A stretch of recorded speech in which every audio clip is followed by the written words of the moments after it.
"Do you love me?" Obi asked Ngozi, his wife, and she said yes, of course. But the truth machine beeped, "false."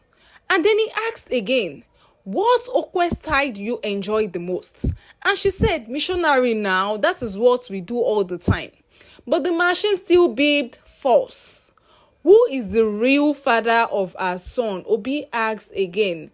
Ngozi frowned and said, "You, of course now." But the machine still beeped, "false." Let me tell you exactly how the story happened. It's about one girl, her name is Ngozi, and one man, Obi. She's 20 and is 30. He owns a pepper soup bar and he makes money. When they met, Tonya came with her friends to eat pepper soup after class. She was laughing loud. You know that kind of laugh that makes you turn your head. That's how Mr. Obi noticed her.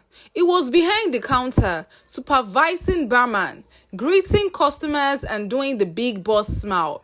He saw the way Ngozi talked, the way she tapped her friend's shoulder when she laughed, the way her eyes shone. He just knew inside him, this girl, I like her. He paid their bill quietly. When Ngozi asked for the bill, the waiter smiled and pointed to the owner. She looked up, surprised, and waved a small thank you. He nodded like a gentleman. No stress, it didn't disturb her that day. The next day, message entered. He got a number from the booking slip the girls had filled the day before. He sent a simple text. "Hope you enjoyed your meal. I'm Obi, and I would like to see you again." Ngozi showed her friends. They all screamed, "Talk to him, oh, that man na owner." She smiled small and replied, "Thank you. The pepper soup was nice." God went right. Now, before you start clapping, Ngozi has a boyfriend, Emeka. Young love, campus love. The kind that uses last card for shawarma and still trek home holding hands. She loved him, no doubt. But Emeka had no money. He was trying. Life was heavy on him.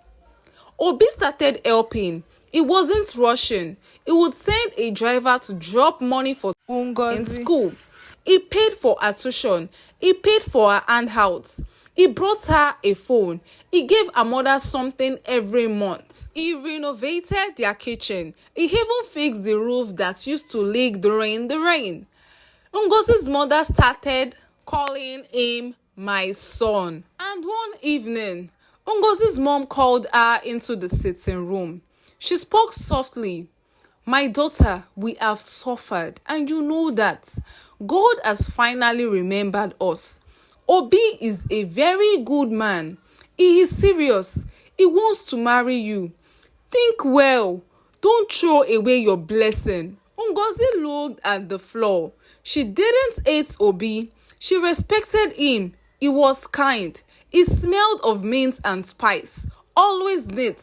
Always saying no problem. But love, that deep thing that makes your heart run, she didn't feel it. Still, life was changing for them. Bills that used to make her cry were now simple because of Obi. Her mom was sleeping well for the first time in years. Temptation is not always money. Sometimes it is peace. Obi proposed with a small ring first. Private, no noise. He asked her to take her time. He told her, "I will not rush you." He kept helping. He kept showing up. Slowly, pressure from family and friends grew. "He's a blessing," they said. "He's your future," they said. "Emeka, your boyfriend, we understand," they said. Does young love stand when life enters the room? That question kept knocking in Ngozi's head. And finally, she said yes. The wedding was like a movie. Live band that didn't want to stop, food full everywhere, people talking. Hey, Ngozi has entered soft life. She deserves it. Obi is a good person. They danced till their feet hurt. In all the noise, Ngozi smiled. She had practiced that smile. It was pretty. But you see that thing inside the eye that shows real joy? It was not there. Only Obi's eyes had that light. He held her like a prize.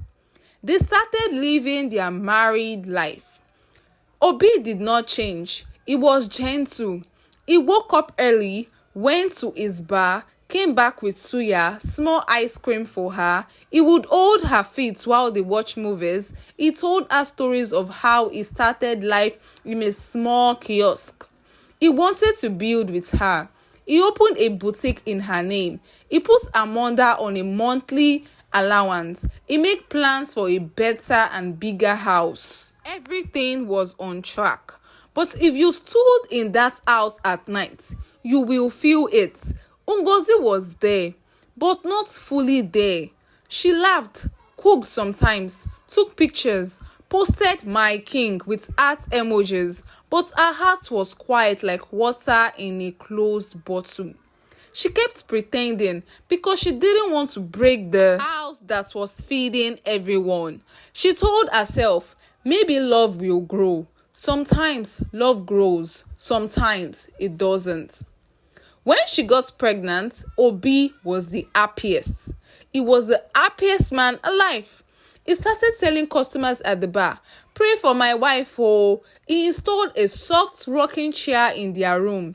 He painted the nursery. When baby Liam came, the naming ceremony almost blocked the streets. Canopy left and right, coolers that refused to finish, DJs arguing on who to play next. He hired a clown to make children laugh. He held the baby and cried small. He said, "This is my son." Everybody said, "God bless Obi." Even people who didn't like him had to admit the man was golden. Ngozi tried. Truly, she did. She tried to love him back in the way he loved her. She tried to relax. She tried to return his long hug.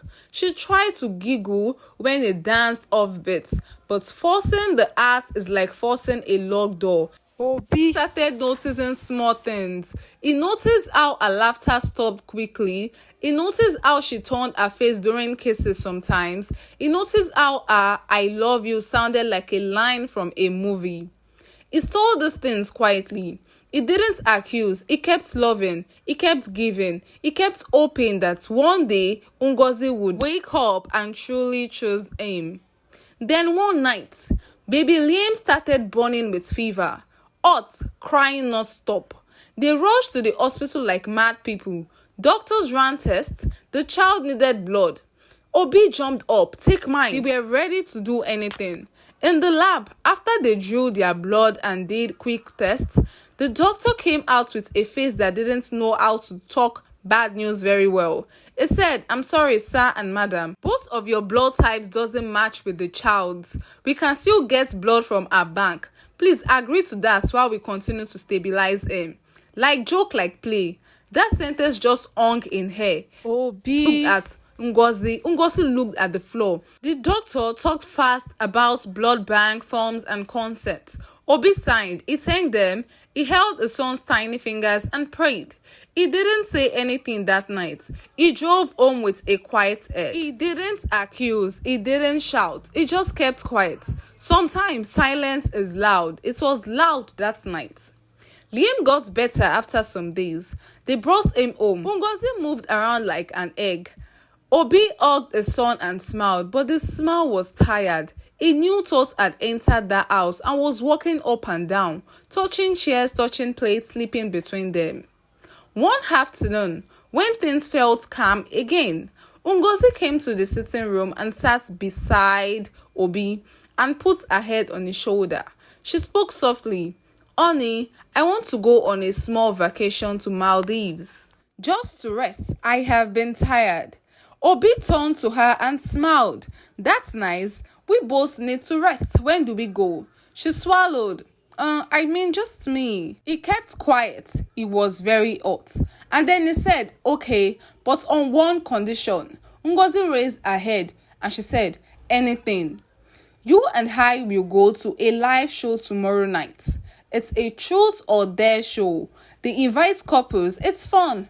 After the show, I'll book your flights, hotels, and everything." Ngozi smiled fast. She thought it was a small game show. All this talk, show, kiss, show stuff. She said yes immediately. She even teased him, "I will win you." Obi smiled, but the smile didn't touch his eyes. When they went there, the hall was bright. Cameras everywhere, big audience, host with shiny suits. On the stage, a round platform with a special machine that picks stress in your voice, heartbeat, pattern, microfacial movements. It shows green if your answer aligns with your body response. It shows red if your body says you are lying. People had watched it online. Many couples had come there and said things they never planned to say. Sometimes small truths freeze you. Sometimes big truths breaks you. And then they called them up. "Please welcome Mr. and Mrs. Obi," and the crowd applauded. Obi and Ngozi waved and smiled. She looked beautiful. Simple gown, small gold chain, soft makeup. Obi wore a clean native too. He looked calm. But he had that face men wear when they have decided to finish one thing. The all started gentle. "Welcome, are we ready to go?" And they both nodded. First round, "Madam," simple one. "Do you love your husband?" Ngozi smiled. She didn't even think. "Yes, of course, I do." She smiled like a picture. The machine blinked once and showed red. Audience shouted, "Oh!" Obi blinked. He didn't look at Ngozi. He looked at the floor. The host laughed small. "Sometimes nerves can confuse machines," he said. "Let's try another one." Second question, "Madam, what's your favorite style with your husband?" "It's missionary," Ngozi googled. "We do it all the time." And the machine flashed red again. Clear, loud, the audience shouted. People laughed. The host raised brow. Obi looked up, confused. But that's what we do," he said under his breath, not into the mic, just like a man talking to himself. Ngozi's smile was away. She squeezed her fingers together. "Maybe the machine is not accurate," she held. The host just shrugged. "Let's go to the last one for this round." He took a breath and read from the card. "Who is the father of your son, Liam?" Everything in the hall felt quiet. Even the lights felt quiet. Ngozi looked at the crowd, then at Obi. She tried to hold her eyes, but her own eyes shifted away. "My husband," she said. The machine blinked 3 times, like it was thinking. Then it turned red. "False," it said. Silence. Then murmurs. Then someone shouted, "Jesus!" Obi didn't speak. He just stood there. The host stepped forward. Voice calm. "Sometimes people want to argue with this machine. That's okay. We suggest a DNA test if you want to clear everything." He tried to move to another topic, tried to lighten the stage, but the room had changed. The crowd felt it. Obi felt it too. Ngozi felt it too. They ended the show early for them. No more rounds. Backstage, Ngozi cried small, saying, "It's wrong, it's wrong, it's wrong." Obi just nodded. "We'll do the test." His voice was flat like empty plates. Those days before the results came, the house was like a church on Good Friday. Quiet, heavy. Ngozi would cook stew and forget salt. She would pick up phone and drop it. Pick it up again and drop it. She wanted to explain, but how do you explain when the wall is already cracking? She wanted to hold him, but her hands felt weak. Obi would leave early, sit in his car before going into the bar, just breathing. He looked at Liam's pictures on his phone, videos of the boy laughing when he was little. He remembered how he danced at the naming.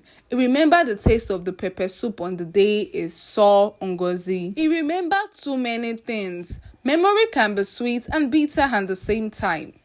On the day the results came, the lab envelope felt heavy like cement block.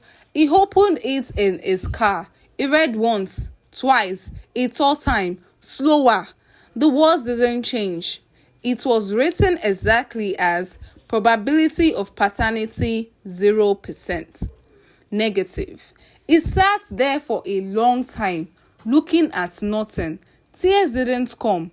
You know that kind of pain that is too dry for tears. That was it. He held the paper like it might start to speak. He drove home. He found Ngozi in the sitting room. She stood up when she saw the envelope. It didn't hand it to her. It just said, voice soft, it's not mine. Ngozi's knee gave way. She knelt and started crying. Those heavy cries that come from the belly. She was saying, I'm sorry again and again. He watched her for a little while, then he sat on the other chair. Who? He asked. Calm, not loud, just one word. She opened her mouth, closed it, and opened it again. I won't drag it out, he said. You know what you did. You know who did it with you. I don't need to hear the name from your mouth to feel the cut. Silence again, only her sobs. The wall clock ticked like it was counting sins. He stood up, walked into the bedroom, packed one small bag, just clothes for a week. He came back out, looked at her one last time, and said, I loved you the way I understood love. Maybe I did it wrongly. Maybe I should have allowed you to go from the start. But I won't fight you. I just need air. He left. The front door closed gently, like it was also tired. That night, Ngozi didn't sleep. She sat on the floor, head on the chair, and cried till her voice cracked. She thought of Emeka. She thought of her mother. She thought of the boutique, the bills Obi paid, the kindness he showed, the baby that smiled like sunrise. She thought of all the time she said, I love you, without really meaning it. And then she called him one day. Please forgive me. Come home. And when Obi came, Ngozi's voice started shaking, her eyes wet. It was Emeka, she said. The name finally came out like hot coal. We were still talking. I was trying to cut it off, but I kept going back. It was a mistake at first. Then I got pregnant. I didn't know how to stop everything. I was afraid to tell you and I was afraid to tell my mom, and I kept pretending. I told myself it would pass, but it didn't. I'm very sorry. She apologized to Obi. He didn't really say much. He wasn't angry. Liam doesn't deserve all this. That boy is innocent. However, the person who wronged him is Ngozi, and then he divorced her. However, they were still cool. She begged, she pleaded. Her mother pleaded, but Obi has made up his mind. He focused on his business, hoping that one day he will really get the love that he yearns for. The end. Thank you so much for watching, everyone. So let's talk in the comments like we usually do. Besties, tell me what you really feel about the story in the comment section. I know there's something like this in real life. There's a show like this that when you go, you want to know the truth about something and they ask you and you lie. There's like a machine that's going to dictate that whether you're lying or you're saying the truth. I want to know, is it real? Let's discuss in the comments, my besties. Please do not forget to like this video, share to your friends to also learn from it. Please do not forget to comment, subscribe, and please tap on the notification bell so every time I post a new video you get to know. Thank you so much, besties, and see you guys on my next story. Bye. Love you all so much.